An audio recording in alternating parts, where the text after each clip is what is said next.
सखर से खबर शामिल करते हैं। ब्यूरो चीफ अब्दुर्रहमान अंसारी से सखर के दहाने इलाके पीर सैयद सबकतुल्लाह शाह अलमरूफ सूरिया बादशाह और पीर सैयद शाह मर्दान शसानी चहदनी की बरसी नहायत एहतराम और क़ीदत से जुहान शादी हाल कंधरा में प्रोग्राम मुनाकिद किया गया। महफिल ज़िक्र शहीद हक़ व सदाकत पीर सैयद सबकतुल्लाह शाह राशिदी अलमरूफ सूरिया बादशाह और सरताज ओलिया पीर सैयद शाह मर्दान शाह राशिदी सानी की बरसी एहतराम और अकीदत से मनाई गई। इस मौका पर फ़कीर अहमद सलाह, मेहर मख चौंकी, घुमा मख चौंकी, अकरामुल्लाह खोसो, मौलाना मुफ्ती दोस्त अली सिकंदरी, मोहितमम जामिया राशिदिया और खतीब जामिया मस्जिद दरगाह शरीफ पीर जोकोट, मौलाना फ़कीर इनायतुल्लाह सिकंदरी चुनारियो शरीफ, मौलाना गुलाम शबीर सिकंदरी, फ़कीर ज़ुबैर अहमद कटपर, नायब खलीफा चौंकी घम्मा, फ़कीर इनायतुल्लाह बड़ो, फंक्शनल ज़िला सखर फ़कीर अकील कटपर, फ़कीर मिसली कलहोड़ो और दीगर ने ज़िंदगियों पर रोशनी डालते हुए कहा कि हमारे मुर्शद कामिल हैं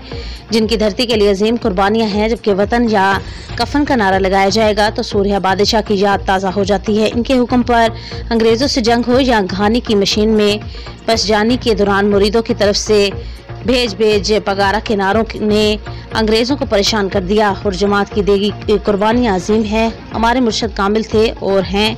वो फरमाते हैं कि बच्चों और बच्चियों को तालीम दो, पड़ोसी का ख़ास ख्याल रखें, इन्हें तकलीफ़ न दें। इस्लामुद्दीन कांधड़ो और कलहोड़ो, आशिक कलहोड़ो, मुजाहिद कलहोड़ो, हाफिज़ हिदायतुल्लाह कांधड़ो, रहमतुल्लाह कलहोड़ो और दीगर ने शिरकत की। इस मौका पर नियाज लंगर का एहतमाम किया गया था।